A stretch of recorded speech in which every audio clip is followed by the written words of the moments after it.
Hormuz straight फिर बंद हो गया है। ईरान ने एक जहाज पर हमला किया, बिना इजाजत वाले रास्ते के इस्तेमाल का दावा किया गया है। नमस्कार, मैं हूं आपके साथ ममता तिवारी और आप देख रहे हैं न्यूज़ 18 का digital platform.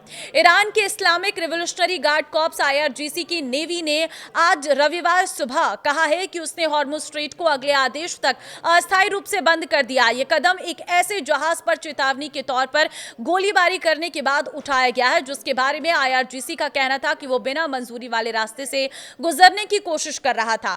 Islamic Republic of Iran broadcasting IRIB की रिपोर्ट के मुताबिक इस घोषणा में कहा गया है कि IRGC नेवी किसी भी जहाज को इस रणनीतिक जलमार्ग से गुजरने की इजाजत तब तक नहीं देगी जब तक कि इलाके में अमेरिकी दखलंदाजी बंद नहीं हो जाती है। ईरान ने कहा है कि वो हॉर्मुज़ स्ट्रेट को एक बार फिर बंद मानता है।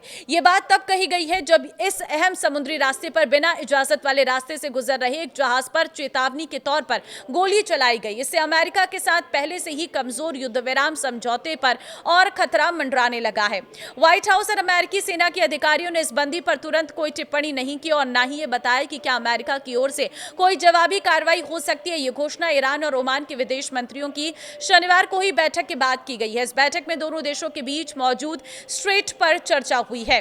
ये बैठक जहाजों पर ईरानी हमलों और अमेरिका की जवाबी कार्रवाई के कुछ दिनों बाद हुई, जिसने युद्ध खत्म करने के अंतरिम समझौते को झटका दिया था।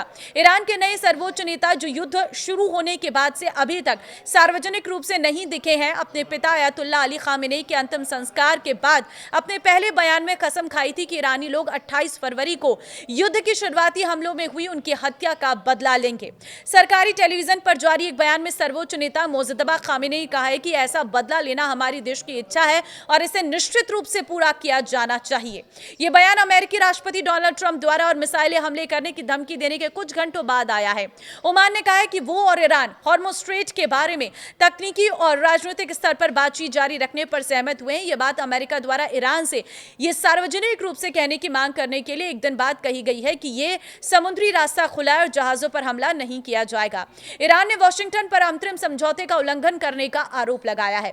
ईरान के विदेश मंत्री अब्बास अरागची ने कहा है कि उन्होंने ओमान में अपने समकक्ष के साथ जहाजों की सुरक्षित आवाजाही सुनिश्चित करने के लिए उचित तरीकों पर चर्चा की। दुनिया दशकों से स्ट्रेट को अपने एक अंतर्राष्ट्रीय जलमार्ग मानती है। ईरान का कहना है कि हॉर्मुज़ अब उसके नियंत्रण में रहना चाहिए और उससे गुजरने वाले जहाजों से शुल्क लेने की अनुमति मिलनी चाहिए। युद्ध शुरू होने के बाद उसने ये रुख अपनाया है। युद्ध शुरू होने से पहले व्यापार होने वाले कुल तेल और प्राकृतिक गैस का लगभग 5वां हिस्सा इसी रास्ते से होकर जाता था। युद्ध के दौरान इस पर ईरान के नियंत्रण के कारण वैश्विक ऊर्जा संकट पैदा हो गया था। हालांकि युद्ध के समय की 120 अमेरिकी डॉलर प्रति बैरल की अधिकतम कीमत के मुकाबले अब तेल की कीमतों में भारी गिरावट आई है। ईरान के शीर्ष राजनयिक ने अमेरिका पर अंतरिम समझौते का उल्लंघन करने का भी आरोप लगाया है। यह आरोप उन छूटों को खत्म के कारण लगाया गया है जिनके तहत ईरान खुले बाजार में अमेरिकी डॉलर में कच्चा तेल बेच सकता था। वाशिंगटन ने हॉर्मुज़ में जहाजों पर हुए हमलों के जवाब में इन छूटों को खत्म कर दिया था। अरागची ने एक्स पर लिखा है कि हकीकत यह है कि पालन दोनों तरफ से ही हो सकता है। ट्रंप का कहना है कि उन्होंने अपनी जान लेने की धमकियों का जवाब दिया है।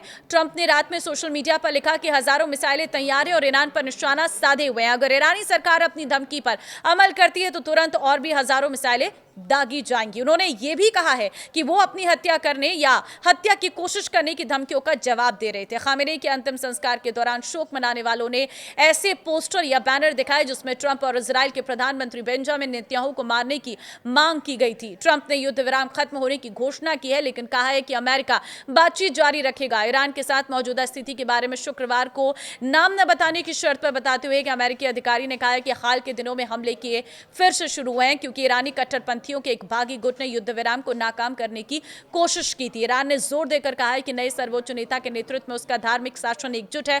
गुरुवार को अमेरिका द्वारा अपने हालिया हमले खत्म करने के बाद ईरान पर और हमले होने की खबर है, जिससे यह सवाल उठ रहा है कि इस्लामिक गणराज्य को और कौन निशाना बना रहा हो सकता है।